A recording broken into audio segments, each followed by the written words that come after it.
Have you ever woken up feeling more tired than when you went to bed? You lay your head down at night, close your eyes, and expect the healing power of sleep to wash over you. But morning comes, and something feels off. Your body is sluggish, your mind clouded, and you can't shake the sensation that rest didn't truly find you. It's easy to blame stress, aging, or too much screen time. But what if the real culprit is the very room where you sleep? What if I told you that your sanctuary, the place you trust to restore your body and soul, is quietly working against you? That may sound dramatic. But stay with me. This isn't about your mattress, your sheets, or the number of hours you sleep. This is about the unseen forces that subtly shape your health, your thoughts, and your energy. It's about dust beneath your bed, chemicals in the air you breathe, and the forgotten clutter that lives in your subconscious. And more importantly, it's about how ancient Buddhist teachings can help you see what you've been overlooking. In Buddhism, wisdom begins with awareness. The Buddha taught that suffering often arises not from what we see, but from what we ignore. We chase big answers, but the small, quiet truths, those are the ones that transform us. Just as a monk sweeps the temple floor not just to clean, but to cultivate clarity, we too are called to examine the dust we've allowed to settle in our own lives. Now, you may be thinking, my bedroom is fine. It's clean enough. I sleep okay most nights. But the truth is, clean enough is not the same as cleansing. As we age, our bodies become more sensitive, our minds more reactive. What once seemed harmless, an old pillow, a spritz of air freshener, blackout curtains that trap the sun, can now deeply affect our health and spirit. The wisdom of Buddhist philosophy teaches us to live in alignment with nature, to be mindful of our surroundings, and to let go of what no longer serves us. This applies not just to our thoughts, but to our bedrooms, our breath, and our daily habits. This article is not just a list of things to throw away. It's an invitation to wake up not just from sleep, but from unconscious living. You'll learn how seemingly simple changes, like switching your pillow, decluttering under your bed, or letting in the morning sun, can restore your energy, calm your mind, and bring you into a deeper harmony with life. Along the way, I'll share personal reflections, Buddhist stories, and examples of how these quiet forces affect us more than we realize. Your bedroom can be more than just a place to sleep. It can become a sanctuary for peace, a temple of renewal, a mirror for your inner world. Let's begin a mindful journey, one that starts right where you are, in the stillness of your own room. A journey that might just change the way you live, rest, and awaken. The dust we don't see, invisible enemies in a sacred space. In the quiet corners of your bedroom, under your bed, behind your curtains, resting on shelves you rarely touch, dust slowly gathers. It seems harmless, even natural. But what we often overlook is that this dust becomes a silent invader, home to dust mites, mold spores, bacteria, and allergens that disturb the body without warning. What's worse is that we inhale these particles for hours, every single night, while our bodies are supposed to be healing. As a child, I remember visiting my grandmother's house during the summer. Her bedroom always had a peculiar smell, a mixture of lavender, old books, and something faintly musty. I never gave it much thought until she began to suffer from chronic fatigue and respiratory issues. Doctors couldn't find a clear cause. It wasn't until a kind neighbor offered to deep clean her home that we discovered the layers of dust and mildew hiding beneath her bed and behind heavy furniture. With just a few weeks of ventilation and cleaning, her symptoms eased. She slept better, breathed easier. It was a revelation. The Buddha taught us to see clearly, not just with our eyes, but with our awareness. He once said, just as a flood carries away a sleeping village, so does ignorance sweep away the unmindful. Dust is a form of ignorance. It's the physical residue of our inattention. By simply choosing to be more aware, opening windows, cleaning neglected corners, letting in fresh air, we begin a spiritual act of purification. Like a monk sweeping the path to the temple, we clear not only dirt, but stagnant energy that weighs on our spirit. Pillows, allergens, and the mind-body connection. Your pillow may be the most intimate object in your entire life. Night after night, it holds your dreams, your breath, your tears. And yet, it is often neglected, kept far past its prime, flattened by years of use, and quietly harboring harmful microbes. Most people don't realize that pillows, after 2 years of daily use, can double their weight in dead skin cells, mites, and bacteria. That's not just unsanitary, it's spiritually discordant. A student once asked a Zen master, "How should I sleep mindfully?" The master replied, "Begin by choosing where you rest your head." I once made the mistake of keeping the same pillow for almost 5 years. I loved the way it felt, worn, familiar, safe. But I also began waking up with a sore throat, dry eyes, and headaches that made the mornings dreadful. I blamed the weather, my age, and even my diet. But after finally replacing the pillow with a hypoallergenic alternative, I experienced a change that felt nothing short of miraculous. My sleep deepened. I began to wake with energy. The difference wasn't subtle, it was transformative. Mindfulness means recognizing when something has served its purpose. Even the softest pillow, once a source of comfort, can become a burden if we refuse to let go. In Buddhist philosophy, impermanence is not just a concept, it's a way of living. We are meant to release, renew, and realign with the present. Holding on to old objects, especially those close to our bodies, can trap us in cycles of fatigue and imbalance. Let your pillow be a lesson. If it no longer serves your health, it's time to part ways. Clutter below, heaviness within. Under your bed, behind your dresser, deep inside your closet, clutter gathers like emotional sediment. Forgotten shoes, old boxes, letters from people you no longer speak to, trinkets from lives you no longer live. These things weigh more than we know. I once helped a friend clear out her childhood bedroom after her parents passed. Under the bed, we found papers from high school, broken ornaments, even a dried-up corsage from a dance 2 decades ago. She burst into tears, not because of the items, but because of the memories, the weight they carried. It was a catharsis and a lesson. There is a Buddhist saying, "What you carry in your home, you carry in your mind." Physical clutter is mental clutter in disguise. Right effort, one of the steps on the Noble Eightfold Path, teaches us to consciously shape our environment to reflect clarity, not confusion. A tidy space supports a quiet mind. A clear floor makes room for peace to land.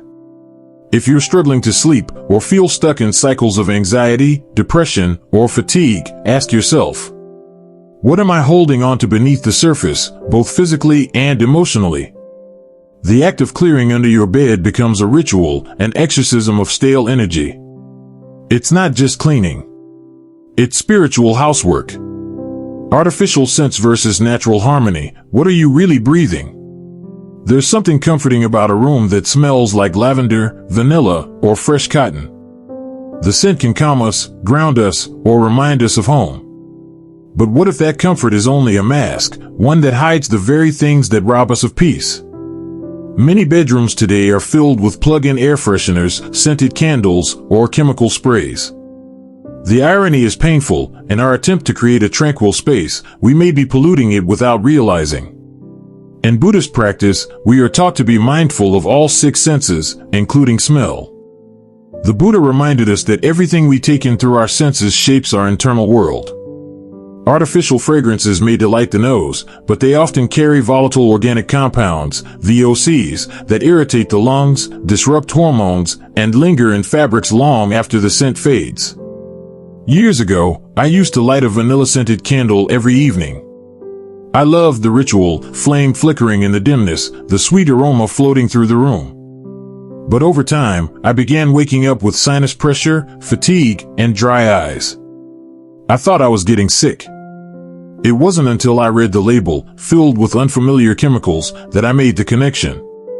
I switched to essential oils, lavender and eucalyptus, a diffuser with water, and the occasional beeswax candle. The shift was immediate. My breathing felt easier. The headaches disappeared. And the room didn't just smell better, it felt alive. In one Buddhist tale, a monk offers the Buddha a vase of fragrant flowers. Days later, the petals wither and the fragrance fades. Saddened, the monk asks, "Why is beauty so brief?" The Buddha replies, "The scent of flowers is fleeting.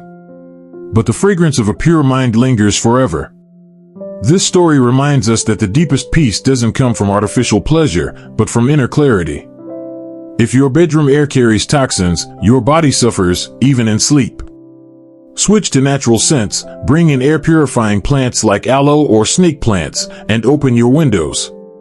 Let nature enter not only your lungs, but your life. Let the scent of your room be the scent of truth, not illusion. The psychology of light and darkness. Are you hiding from the sun? Blackout curtains are a modern-day miracle, or so we're told. They promise deep, uninterrupted sleep. They block out noise, city lights, and even the morning sun. But in doing so, could they be blocking something even more essential? The body follows a rhythm, known as the circadian cycle, which is deeply tied to light. Morning sunlight signals the brain to stop producing melatonin, the sleep hormone, and start releasing serotonin, which awakens and energizes the mind. When we trap ourselves in darkness well past sunrise, we confuse that rhythm. We feel groggy, unfocused, even depressed. I remember a winter when I covered every inch of my window to avoid the early glare. I slept long hours, but woke heavy. I'd stay in bed too long, feeling like I hadn't truly rested. It wasn't until I removed the blackout curtains and allowed light to filter in that I noticed a change. The sun became a gentle alarm clock, a natural invitation to begin the day. In Buddhism, right balance is vital. Just as we need rest, we also need light. The Buddha never taught in darkness. He sat beneath the Bodhi tree, under the open sky, bathed in the light of day. Enlightenment, in its most literal sense, means to bring into the light. There's a parable of a young monk who believed he needed complete darkness to meditate deeply. He blocked the windows, sealed the cracks. One day, his teacher visited and said, "You've created a cave, but what you seek is not escape, it's awareness." The teacher gently pulled aside the curtain and said, "The sun is not your enemy. It's your guide. Darkness is soothing, but it must be in harmony with light. Use blackout curtains to rest, yes, but open them each morning. Let light find your skin. Let it enter your thoughts. What's outside your window is not an interruption, it's a rhythm you were born to follow." How Buddhist mindfulness transforms the bedroom into a temple. When we think of temples, we often imagine sacred spaces, still, pure, filled with incense and quiet chanting. But Buddhism reminds us that any space can become sacred if we enter it with mindfulness. And what space deserves more reverence than the one where we lay our body down each night to heal? Your bedroom is not just a functional space. It's where you surrender, where you are most vulnerable. It's where dreams visit, where your subconscious opens, and where, if aligned, it can become your personal temple of restoration. But here's the truth: sacredness doesn't come from architecture. It comes from intention. Years ago, I visited a Zen monastery in Japan. The sleeping quarters were plain, bare mats, minimal furniture, open windows. But the air carried an unexplainable peace. One monk told me, "We clean every corner before sleep, not because it is dirty, but because our minds must be clean to rest well." That sentence stayed with me. How would you treat your bedroom if you believed it was a mirror of your inner world? Would you let clutter grow? Let toxins circulate? Let dust and neglect accumulate? Mindfulness invites us to pay attention to the small rituals. The way we fold our blanket. The way we open the window in the morning. The objects we allow near us while we sleep. Each act is a prayer. Each habit is a choice to either honor the body or ignore it. Imagine lighting a candle, not for the smell, but for the light. Making your bed, not for appearance, but for mental order. Choosing fewer objects, not out of minimalism, but out of devotion. Your bedroom can be your retreat, your altar, your temple. And as the Buddha taught, what we do in small things, we do in all things. The art of letting go, making peace with change. One of the most subtle yet powerful teachings of Buddhism is impermanence. Everything changes. Nothing lasts. This truth is not meant to sadden us, it's meant to free us. And yet, how many of us are surrounded by things we no longer need, but can't bear to release? Old pillows. Forgotten gifts. clothing that no longer fits who we are. Sentimental trinkets from relationships that ended years ago. They live in our closets, drawers, under our beds, silent reminders of the past we're unwilling to part with. I once held onto a box of letters from someone I once loved deeply. We had grown apart, and yet I clung to the words, hoping they still carried meaning. But every time I passed the box, I felt a subtle ache. One day, in a quiet moment, I opened it, read the letters one last time, and burned them in a small bowl in my garden. As the paper turned to ash, I felt lightness, like I had made space for something new to enter. Letting go doesn't mean forgetting. It means making peace. In Buddhist thought, non-attachment is not about coldness, it's about clarity. The freedom to love fully, without trying to possess. The ability to appreciate, without needing to keep.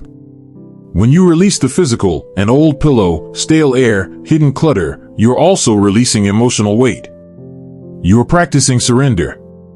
You're aligning with the flow of life. Ask yourself, what am I holding onto out of fear? What would I feel if I released it? What space could open in my mind, my breath, my heart? Transformation does not require grand gestures. It begins with a single step, a drawer emptied, a curtain drawn, a pillow replaced. And in those small acts of release, we rediscover something profound. Peace is not added.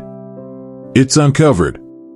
Conclusion, from rest to renewal, the sacred space you deserve. We often chase after peace in faraway places, in retreats, in books, in advice from strangers. Yet, all along, it has been quietly waiting for us, right where we sleep. Your bedroom is not just where your day ends. It's where your healing begins. It's not only where your body rests, it's where your spirit breathes, your mind settles, and your soul whispers what it needs. And like the teachings of the Buddha, the transformation of this space begins not in grand changes, but in quiet, mindful acts. We've journeyed through the unseen forces that silently shape our well-being. The dust we ignore that clouds more than just furniture. The pillow we love that may no longer love us back. The clutter beneath us that speaks to the clutter within. The artificial scents that cloud our senses and mask our awareness. The heavy curtains that block out not just light, but life. And most importantly, the spiritual weight of holding on when we are meant to let go.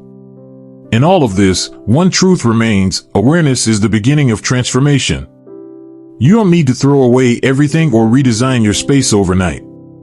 What you need is a willingness to see, truly see, what surrounds you. The dust, the air, the light, the forgotten items. Then, with compassion, begin to shift. Clean not just for cleanliness, but for clarity. Replace not just to improve, but to honor your body's needs. Let go not with sadness, but with reverence. Open the windows, not just for air, but to invite in life. And remember, just as a temple is maintained through daily care, your sanctuary requires your presence, not your perfection. Each day is a new chance to treat your space as sacred. To align your external environment with the peace you seek internally. The Buddha taught that peace comes from within. Do not seek it without. But he also taught that the outer and inner worlds are not separate. They reflect and shape each other. By making your bedroom a place of awareness, simplicity, and healing, you're not just improving your sleep, you're practicing the Dharma. You're living your mindfulness. You're honoring the temple within by nurturing the temple without. So tonight, before you close your eyes, ask yourself, does my room support my peace? Or is it silently disturbing it? And tomorrow, let the light in. Let the air move. Let the old be released. Let the quiet wisdom guide you, not just toward sleep, but toward awakening. May your nights be filled with rest. May your mornings begin with clarity. And may your spirit always find stillness, even in the soft rustle of your bedsheets. This is not the end of a video or article. This is the beginning of a new kind of awareness. Welcome home. Conclusion, from rest to renewal, the sacred space you deserve. We often chase after peace in faraway places, in retreats, in books, and advice from strangers. Yet, all along, it has been quietly waiting for us, right where we sleep. Your bedroom is not just where your day ends. It's where your healing begins. It's not only where your body rests, it's where your spirit breathes, your mind settles, and your soul whispers what it needs.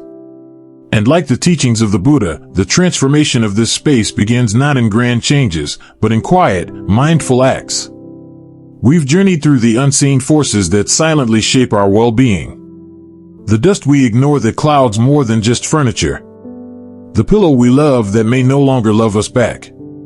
The clutter beneath us that speaks to the clutter within. The artificial scents that cloud our senses and mask our awareness. The heavy curtains that block out not just light, but life. And most importantly, the spiritual weight of holding on when we are meant to let go. In all of this, one truth remains: awareness is the beginning of transformation. You don't need to throw away everything or redesign your space overnight. What you need is a willingness to see, truly see, what surrounds you. The dust, the air, the light, the forgotten items. Then, with compassion, begin to shift. Clean not just for cleanliness, but for clarity. Replace not just to improve, but to honor your body's needs. Let go not with sadness, but with reverence.